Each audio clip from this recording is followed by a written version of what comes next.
ನಮ್ದೇ ಗೆಲುವು ಅಂದ್ರು ಬಿಜೆಪಿ ಕಾಂಗ್ರೆಸ್ ನಾಯಕರು. ನೀತಿ ಸಂಹಿತೆ ಉಲ್ಲಂಘಿಸಿದ್ದಕ್ಕೆ ಯತ್ನಾಳ್ ವಿರುದ್ಧ ಕೇಸ್. ಪಬ್ಲಿಕ್ ಟಿವಿಯ ವಿದ್ಯಾಪೀಠಕ್ಕೆ ಭರ್ಜರಿ ರೆಸ್ಪಾನ್ಸ್. ವಿದ್ಯಾರ್ಥಿಗಳು ಪೋಷಕರು ಫುಲ್ ಖುಷ್. ಎಲ್ಲದರ ಕಂಪ್ಲೀಟ್ ಡೀಟೇಲ್ಸ್ ಕರ್ನಾಟಕ ಟಾಪ್ 20ಯಲ್ಲಿ. ಬಿಜೆಪಿ ಕಾಂಗ್ರೆಸ್ ಮಧ್ಯೆ ಮುಸ್ಲಿಂ ಮೀಸಲಾತಿ ಫೈಟ್ ಜೋರಾಗಿದೆ. ಕಾಂಗ್ರೆಸ್ ವಿರುದ್ಧ ಬಿಜೆಪಿಯಿಂದ ಮತ್ತೊಂದು ಜಾಹೀರಾತು ರಿಲೀಸ್ ಮಾಡಲಾಗಿದ್ದು, ಹಿಂದುಳಿದ ವರ್ಗಗಳಿಗೆ ಕಾಂಗ್ರೆಸ್ ಚಿಪ್ಪು ಕೊಟ್ಟಿದೆ ಅಂತ ಆರೋಪಿಸಿದೆ. ಮುಸ್ಲಿಮರನ್ನ ಒಬಿಸಿ ಪಟ್ಟಿಗೆ ಸೇರಿಸುವ ಪ್ರಯತ್ನದ ಮೂಲಕ ವಂಚಿಸುತ್ತಿದೆ ಅಂತ ಬಿಜೆಪಿ ಟೀಕಿಸಿದೆ. ಈ ನಡುವೆ ಕಾಂಗ್ರೆಸ್ ಲಿಂಗಾಯತ ವಿರೋಧಿ ಅಂತ ಯತ್ನಾಳ್ ಗುಡುಗಿದ್ದಾರೆ. ಈ ಹಿಂದೆ 2D ಮೀಸಲಾತಿ ಚರ್ಚೆಗೆ ಸಿಎಂ ಅವಕಾಶವನ್ನೇ ಕೊಡಲಿಲ್ಲ. ಸಿಎಂ ಭೇಟಿಗೆ ಹೆಬ್ಬಾಳ್ಕರ್ ಅವಕಾಶ ಕೊಡಿಸಲಿಲ್ಲ. ನಮ್ಮ ಪಾರ್ಟಿ ಲಿಂಗಾಯತರ ವಿರೋಧಿ ಅಂತ ಲಕ್ಷ್ಮೀ ಹೆಬ್ಬಾಳ್ಕರ್ ಹೇಳಿದರು. ಬೇಕಿದ್ರೆ ಲಕ್ಷ್ಮೀ ಹೆಬ್ಬಾಳ್ಕರ್ ಆಣೆ ಪ್ರಮಾಣಕ್ಕೆ ಬರಲಿ, ನಾನು ಕಿತ್ತೂರು ಚೆನ್ನಮ್ಮನ ಮೂರ್ತಿ ಎದುರೇ ಪ್ರಮಾಣ ಮಾಡುವೆ ಅಂತ ಯತ್ನಾಳ್ ಪಂಥಾಹ್ವಾನವನ್ನು ಕೊಟ್ಟಿದ್ದಾರೆ. ಪ್ರಹ್ಲಾದ್ ಜೋಶಿ ಕೂಡ ತಿರುಗೇಟು ನೀಡಿದ್ದು, ಕಾಂಗ್ರೆಸ್ ಪಾರ್ಟಿ ಸುಳ್ಳು ಹೇಳ್ತಾ ಇದೆ, 4% ಮುಸ್ಲಿಮರನ್ನ ಒಬಿಸಿಗೆ ಸೇರಿಸಬೇಕು ಅಂತಿದ್ದಾರೆ, ಕಾಂಗ್ರೆಸ್ ಹಿಂದುಳಿದ ವರ್ಗಗಳಿಗೆ ಚಿಪ್ಪು ಕೊಡ್ತಾ ಇದೆ ಅಂತ ಕಿಡಿಕಾರಿದ್ದಾರೆ. ಮಾನ್ಯ ಬೆಳಗಾವಿ ಅಧಿವೇಶನದಲ್ಲಿ ಸಿದ್ದರಾಮಯ್ಯರು ಯಾರಿಗೂ ಅಪಾಯಿಂಟ್ಮೆಂಟ್ ಕೊಡಲಿಲ್ಲ.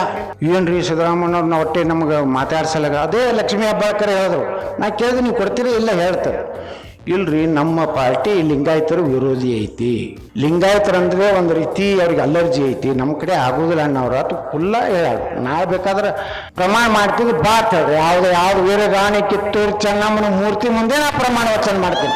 ಕಾಂಗ್ರೆಸ್ ಪಾರ್ಟಿ ಸುಳ್ಳು ಹೇಳ್ತಾ ಇದೆ. 4% ಮುಸಲ್ಮಾನರನ್ನ OBC ಕೋಟಾದಡಿಯಲ್ಲಿ ಸೇರಿಸಬೇಕು ಅಂತ ಹೇಳಿದ್ದಾರೆ. ಮುಸ್ಲಿಂ ಮತ್ತು ಕ್ರಿಶ್ಚಿಯನ್ ಸಮುದಾಯ ಜಾತಿಯೂ ಅಲ್ಲ ಧರ್ಮವೂ ಅಲ್ಲ. ಮತ್ತೇನಂಗಂದ್ರೆ ಚಿಪ್ಪನ್ನು ಕೊಡ್ತಾ ಇದ್ದಾರೆ, ಉಲ್ಟಾ ಚಂಬ ಕೊಡ್ತಾ ಇದ್ದಾರೆ ಅಂತ ಹೇಳಿದ್ರು ತಪ್ಪಿಲ್ಲ. ಮುಸ್ಲಿಂ ಮೀಸಲಾತಿ ವಿರುದ್ಧ ಗುಡುಗಿದ್ದ ಪ್ರಧಾನಿ ಮೋದಿ ವಿರುದ್ಧ ಕಾಂಗ್ರೆಸ್ ಮುಗಿಬಿದ್ದಿದೆ. ಮೀಸಲಾತಿ ವಿಚಾರದಲ್ಲಿ ಮೋದಿ ಸುಳ್ಳಿನ ಮಾರ್ಕೆಟ್ ಅನ್ನ ಮಾಡ್ತಿದ್ದಾರೆ ಅಂತ ಸಿಎಂ ಸಿದ್ದರಾಮಯ್ಯ ವಾಗ್ದಾಳಿ ನಡೆಸಿದ್ದಾರೆ.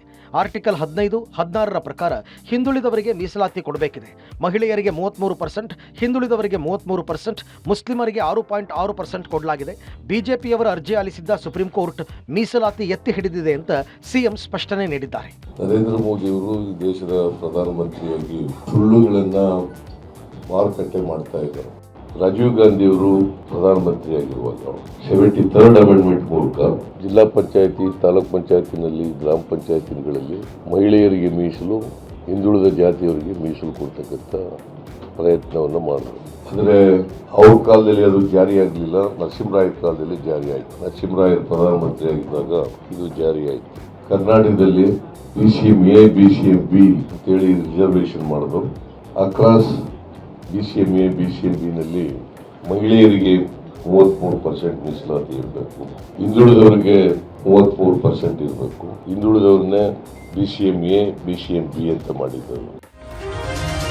ರಾಜ್ಯ ಚುನಾವಣಾ ಅಖಾಡದಲ್ಲಿ ಜನಜನ ಕಾಂಚಾಣದ ಸದ್ದು ಜೋರಾಗ್ತಾ ಇದೆ. ಕೋಟಿ ಹಣವನ್ನು ಅಧಿಕಾರಿಗಳು ಸೀಸ್ ಮಾಡ್ತಿದ್ದಾರೆ. ಖಚಿತ ಮಾಹಿತಿ ಮೇರೆಗೆ ಕಲಬುರಗಿ ರೈಲ್ವೆ ನಿಲ್ದಾಣದಿಂದ ಇನ್ನೋವಾ ಕಾರ್ನಲ್ಲಿ ಹಣ ಸಾಗಿಸ್ತಾ ಇದ್ದಾಗ ಆದಾಯ ತೆರಿಗೆ ಅಧಿಕಾರಿಗಳು ದಾಳಿ ನಡೆಸಿ 2 ಕೋಟಿಗೂ ಅಧಿಕ ಹಣ ಸೀಸ್ ಮಾಡಿದ್ದಾರೆ. ಕಾರನ್ನ ಜಪ್ತಿ ಮಾಡಲಾಗಿದ್ದು, ಹಣದ ಮೂಲದ ಬಗ್ಗೆ ಅಧಿಕಾರಿಗಳು ಪರಿಶೀಲನೆ ನಡೆಸ್ತಾ ಇದ್ದಾರೆ. ಈ ಬಗ್ಗೆ ಸಿಎಂ ಪ್ರತಿಕ್ರಿಯಿಸಿದ್ದು, ಇದರ ಹಿಂದೆ ಯಾರೇ ಇದ್ರೂ ಚುನಾವಣಾ ಆಯೋಗ ಕ್ರಮ ಕೈಗೊಳ್ಳಿ. ಮೊನ್ನೆ ಸುಧಾಕರ್ ಬಳಿ 4,80,00,000 ಹಣ ಕೂಡ ಸಿಕ್ಕಿದೆ. ಈ ಬಗ್ಗೆ ಕೂಡ ಕ್ರಮ ಜರುಗಿಸಲಿ ಅಂದಿದ್ದಾರೆ.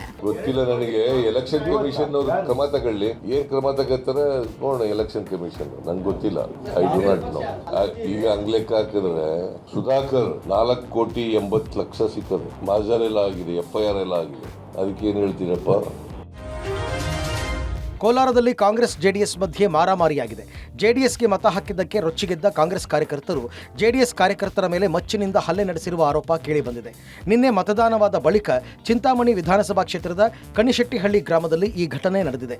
ಘಟನೆಯಲ್ಲಿ ಜೆಡಿಎಸ್ ಕಾರ್ಯಕರ್ತನ ಬೆರಳು ಕಟ್, ತಲೆಗೆ ಗಂಭೀರ ಗಾಯಗಳಾಗಿವೆ. ಜೆಡಿಎಸ್ ಮಾಜಿ ಶಾಸಕ JK ಕೃಷ್ಣಾರೆಡ್ಡಿ ಗಾಯಾಳುಗಳ ಆರೋಗ್ಯವನ್ನು ವಿಚಾರಿಸಿದ್ದಾರೆ.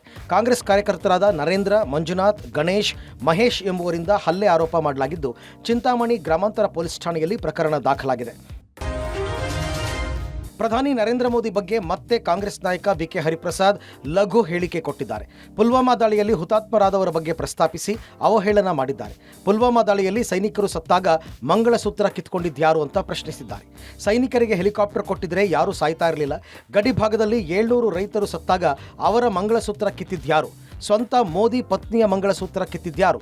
ಬರೀ ಮಟನ್, ಮಚ್ಚಲಿ, ಅಲ್ಪಸಂಖ್ಯಾತರ ಮೇಲೆ ಚುನಾವಣೆ ನಡೀತಾ ಇದೆ ಅಂತ BK ಹರಿಪ್ರಸಾದ್ ಟೀಕಿಸಿದ್ದಾರೆ. ಪುಲ್ವಾಮಾದಲ್ಲಿ 40 ಜನ ಸತ್ತೋದ್ರಲ್ಲ, ಯಾರು ತಪ್ಪಿಂದ ಅವ್ರು ಸತ್ತೋಗಿತ್ತು?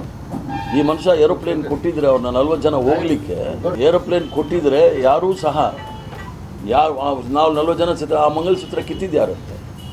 700 ಜನ ರೈತರು ಗಡಿ ಭಾಗದಲ್ಲಿ, ಡೆಲ್ಲಿ ಗಡಿ ಭಾಗದಲ್ಲಿ ಸತ್ತರಲ್ಲ, ಅವ್ರ ಮಂಗಲಸೂತ್ರ ಕಿತ್ತಿದ್ದು ಯಾರಂತೆ? ಸ್ವಂತ ಅವನ ಹೆಂಡತಿ ಮಂಗಲಸೂತ್ರ ಯಾರು ಕಿತ್ತಿರೋದು?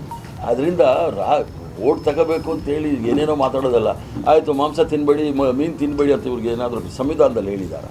ಆದ್ದರಿಂದ ಇವ್ರಿಗೆ ಏನು ಮಾತಾಡಬೇಕು, ಏನು ಹೇಳಬೇಕು ಜನಸಾಮಾನ್ಯರಿಗೆ ಅನ್ನೋದು ಗೊತ್ತಿಲ್ಲ.